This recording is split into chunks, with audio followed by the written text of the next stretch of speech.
Have you ever met someone who seems to exist in a different timeline than the rest of us? They celebrate another birthday, and yet, the years don't seem to leave their mark the same way. It's not about expensive creams or avoiding the sun.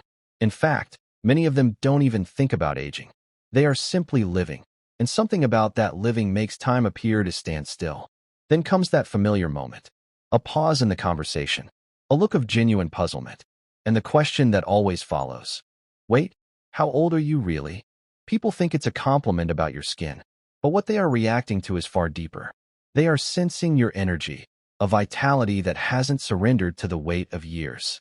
Carl Jung, the great psychologist, would not have found this surprising. He observed that the face isn't just sculpted by biology, but by the invisible landscape of the mind. Every repressed fear, every lie we tell ourselves, every persona we adopt, and every emotion we suppress leaves its own unique mark.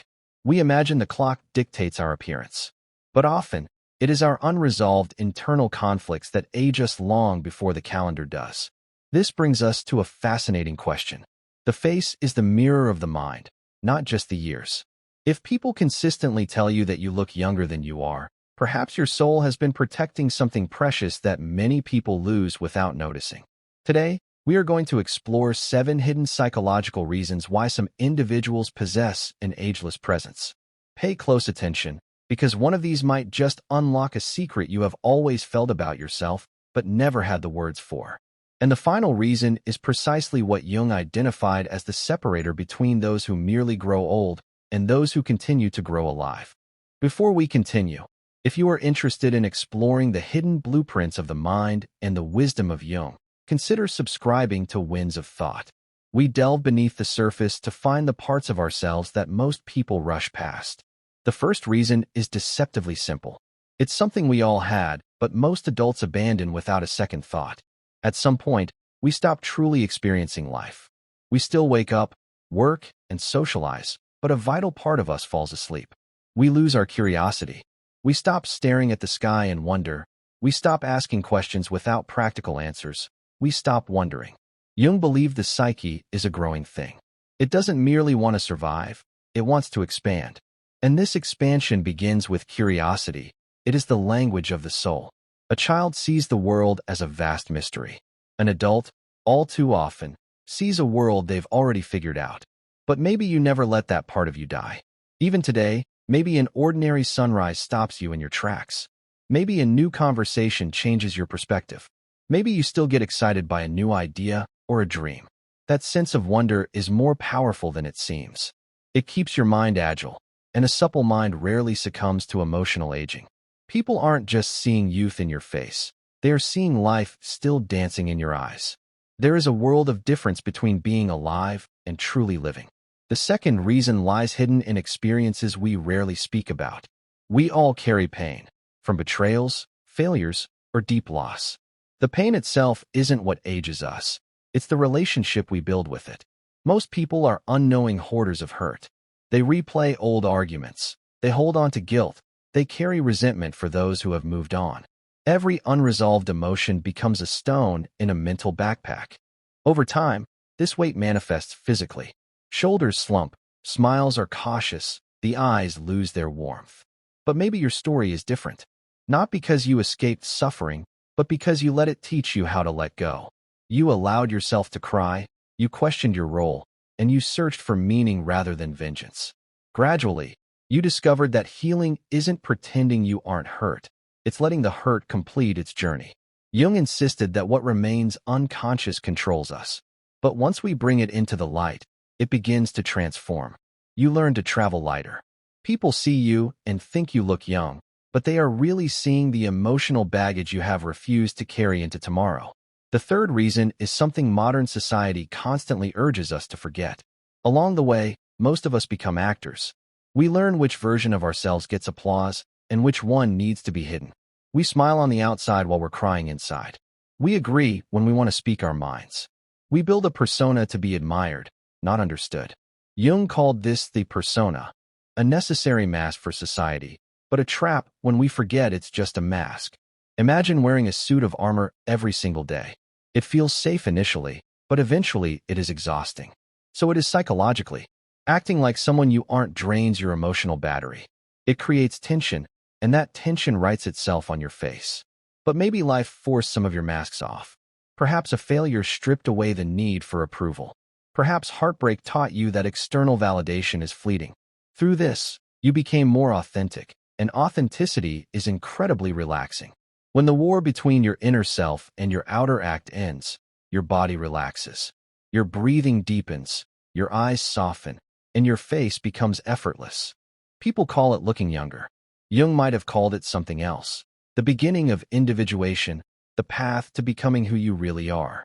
The fourth reason dwells in a place most people spend their lives avoiding: the shadow. Carl Jung described the shadow as the part of ourselves we hide from the world. It isn't just the dark side. It's every emotion we were told was shameful, every desire we judged, every weakness we buried. Most people run from this. They project their hated qualities onto others because it's safer. The shadow never disappears. It just waits, pulling the strings from the background. Fighting it is like trying to hold a beach ball underwater. It takes constant, draining effort. But perhaps life put you in a corner where you could no longer run. Maybe you were forced to look in the mirror. It felt like a destruction, but it was an invitation. Instead of fighting yourself, you began to listen. You acknowledged your flaws without letting them define you. You owned your anger without being controlled by it. You accepted your fear without letting it make decisions for you. This is integration. Jung believed the most whole people are not those who are perfect, but those who have made friends with their own imperfections. When the internal war ends, the face softens. The smile is real, not rehearsed. People perceive it as youth, but they are actually seeing inner peace. And peace, unlike beauty, doesn't fade. The fifth reason is something our culture rarely values because it cannot be bought. You remained a student. Many people stop learning before they stop breathing.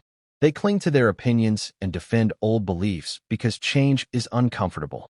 Their world shrinks, not due to lack of opportunity, but due to lack of curiosity. They stop being surprised. Jung believed the psyche naturally seeks expansion. Like a tree stretching for the sun, the soul longs to grow. Every new idea, every good conversation, every hard lesson becomes another branch reaching for the light. Perhaps you never lost this. Even after failure, you look for the lesson. You read, you reflect, you question. This constant movement prevents stagnation. Water stays fresh because it flows. The spirit is the same. This inner vitality is visible. It's why people leave your presence feeling lighter, hopeful. They can't explain why, but they feel more alive. The sixth reason is deeply misunderstood. You stopped seeing time as the enemy. From childhood, we are taught to race. Finish school fast, build a career fast, chase milestones without pausing. This constant urgency keeps our nervous system on edge. We're always chasing the next thing, missing the one thing we have right now. But somewhere along the way, your plan derailed. A door closed, a path vanished. It felt like failure at first. But eventually, you realized that life wasn't asking you to match anyone else's pace. It was asking you to find your own rhythm. Jung described individuation as the blossoming of a unique destiny. The oak tree doesn't compete with the rose. The stars don't envy the moon. They all have their place. The same goes for you. The moment you stopped measuring your life against another, the pressure eased. Your breathing deepened. Your laughter was more genuine. You stopped forcing life, you started participating in it. Ironically, this peace of mind creates the vibrant energy that others try so hard to fake. Finally, we arrive at the seventh reason. It's not a habit, not a personality trait, but a deep decision your soul keeps making. Despite everything, despite loss, disappointment, and betrayal, you refuse to become bitter. This is rarer than you think. Pain has a way of convincing people to build a smaller, safer life. After enough heartbreak, they stop trusting. After enough failure, they stop dreaming. They build walls that keep pain out, but they also keep life out. Jung believed the purpose of life is not to avoid suffering, but to become more whole through it. Wholeness requires openness. It demands the courage to love again, to hope again, to trust yourself after making mistakes. Perhaps this is why you look younger. Not because life was easy, but because your spirit never gave up. There's still kindness in your eyes. There's still curiosity in your questions. The world tried to harden you, but it failed. This resilience is a profound beauty that can't be purchased or imitated. It's earned through 1,000 small choices to grow instead of retreat. So the next time someone says you don't look your age, maybe listen closer. Maybe they aren't just seeing your face. Maybe they are sensing the child who never stopped wondering, the dreamer who never stopped hoping, the seeker who never stopped learning. They are witnessing a life that continues to unfold. We don't defeat time to stay young. We stay young by refusing to let fear imprison our spirit.